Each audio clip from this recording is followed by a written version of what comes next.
with Tyler and Ryan.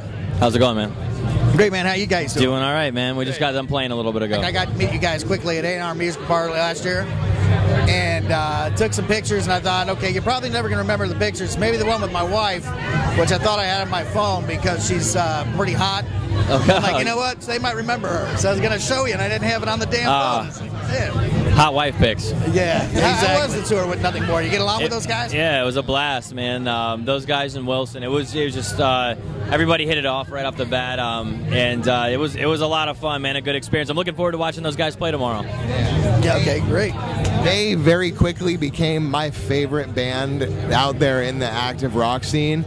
A, because their show is absolutely unbelievable, at least in my opinion. I agree. And B, they're all stand-up dudes, but like the message that they're putting out there, trying to spread awareness about mental issues, mental health issues, it's the thing. My favorite part about that band is that they're playing music, A, because they enjoy it, but B, it's not as self-serving as like, look at my band, look at us play. It's like, hey, we want to help people out, we want to spread awareness about an issue. Like, I love that kind of stuff, so that's awesome. Right. Yeah, it's not an in-your-face type thing, but more just a message. Congratulate you guys on the other side. Thank you. So I think it was September 28th.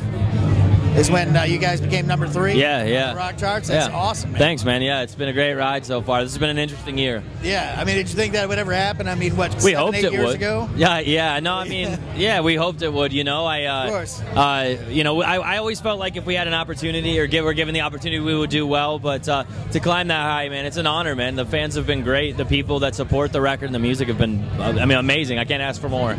Yeah, and we're in Ohio. I'm in Columbus, Ohio. He's in Dayton, Ohio. We're Akron, Ohio. And yeah, exactly.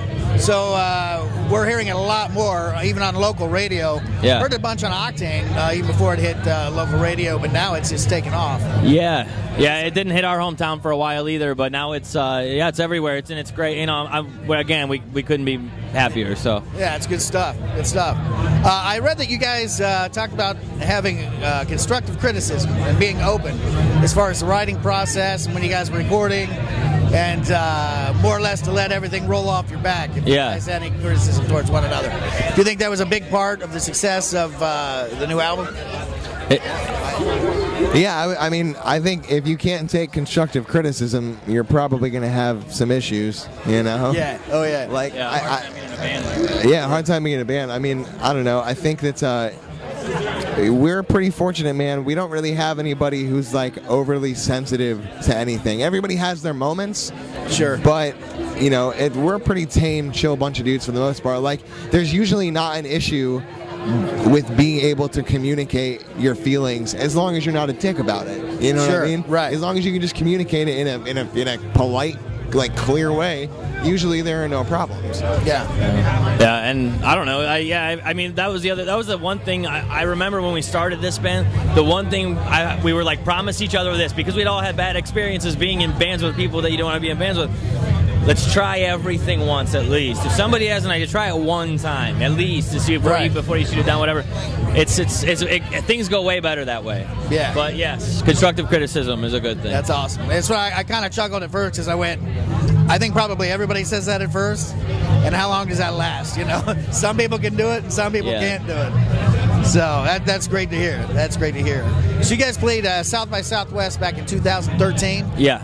I've talked to other bands, you know, obviously play down there. Huge festival. A lot of people are discovered down there.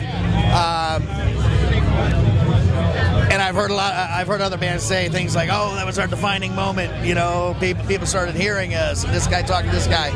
Did you guys have that kind of success while you were down there? Do you think that had anything to do with what's going on now? We got our name out there for sure. You know, because we kind of went down there on our own dime, looking to, you know, try to make some waves. So. That's how we actually met the label 300 for the first time down there. They took some interest in us, and they actually signed Highly Suspect, that band, out of that situation. Really? Yeah, but that's kind of when we got back home, we got some phone calls about some management opportunities and stuff like that. So I don't know if it was a defining moment, but I think it just showed that we were going to do this with or without anybody's help. We were going to go down there, we were going to play music, we were going to go where we wanted to go.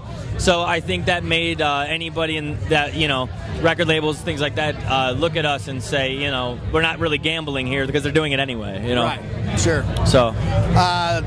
Latest album you guys recorded in Los Angeles, how different was that?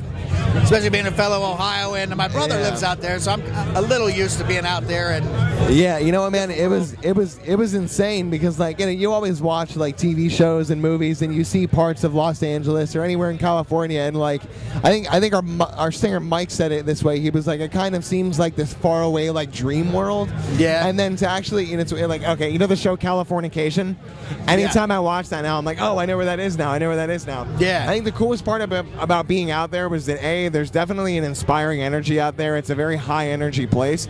But the other cool thing was that there were absolutely zero distractions for any of us while we were out there. Like, apart from, like, you know, a text to your girlfriend or your mom or whatever. Sure. Like there were no distractions. Like, it was all about working on music and being a band. So that was the coolest part, I think. And the weather. Yeah, right. I mean, yeah, it was sunny every day. And he's right. That was the first opportunity we had to just write music for 3 months and record music for 3 months. And, I mean, there were some distractions, but it wasn't like working a 9 to 5 and doing it too. So that was cool. That's great. That was actually one of the other questions I want to ask is, when you do get downtime, if you get downtime, what kind of things do you guys do, especially when you're on a tour like this? I mean, things get crazy. I see you going around the room, having to talk to so many people. You're going to so many cities just over and over and over again. And like I said, I saw you at the beginning of the summer. You guys haven't stopped. Yeah. So what do you guys do to kind of wind down? You know, I mean, I don't know, man, hang out with family. I watch movies. You know, it's funny. You're right, because we are on the road so much. Yeah. Like, so I guess even our downtime on the road, we're still at bars when we're still at concert venues. So when I'm home, man, I see family and I chill out. You know, I'll go to the gym or work on music, or, you know what I mean? Sure. I don't do much else. Yeah, when I'm home, dude, like, I used to go to shows and stuff, but just from doing this all the time, and I love doing this, but like I don't go out usually when I'm home. When I'm home, I'm with my girlfriend, my mom, or I'm playing guitar and working on music. Because, like, ultimately, like, that's what I you know, we've done all this work to get to a point where we can go home and just be musicians. So I'm taking advantage of that, even though it's not really necessarily the smartest thing financially, which is why I still teach lessons if anyone's interested.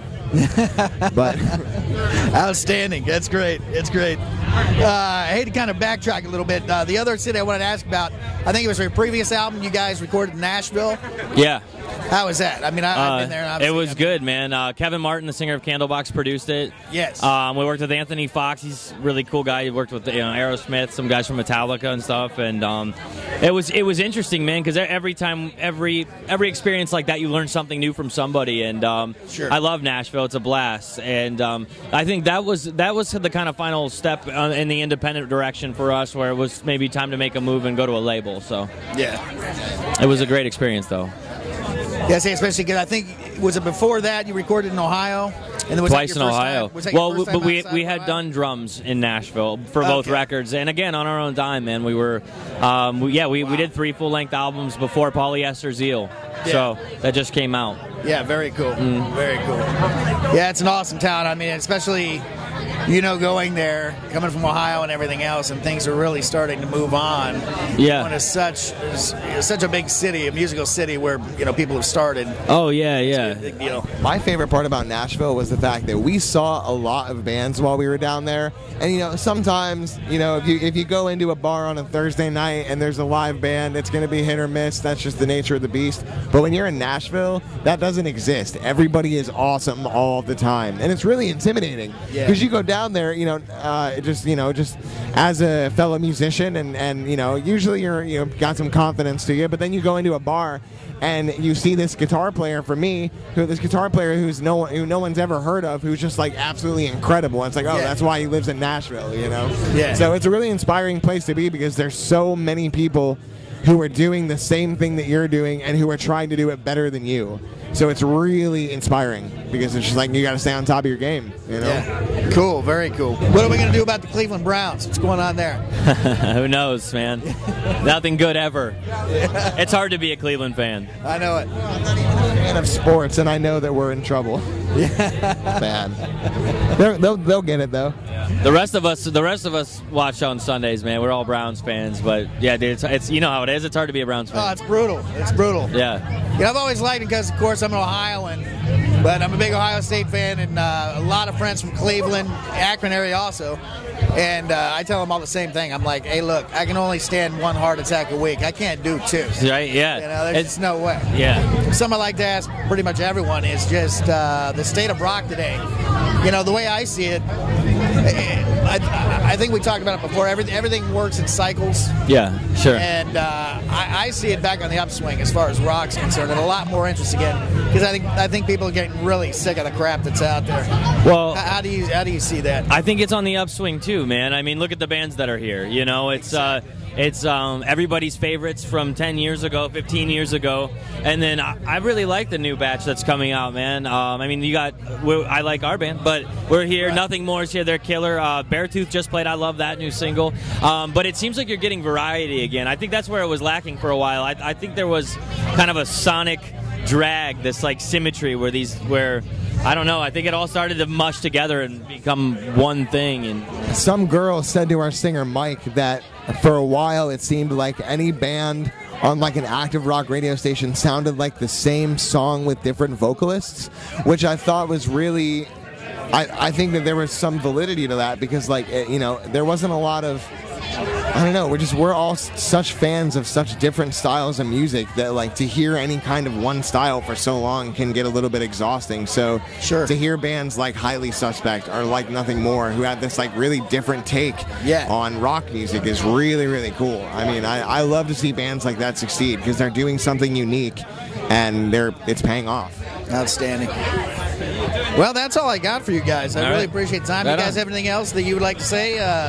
We'll be on tour with All That Remains October 15th through November 1st. Then we're on with Godsmack November 1st through the 15th. You can check our website for the tour dates if you want to come, and the new album Polyester Zeal is out if you're interested. So coming back to Ohio? I hope so, of course. We'll always be back to Ohio.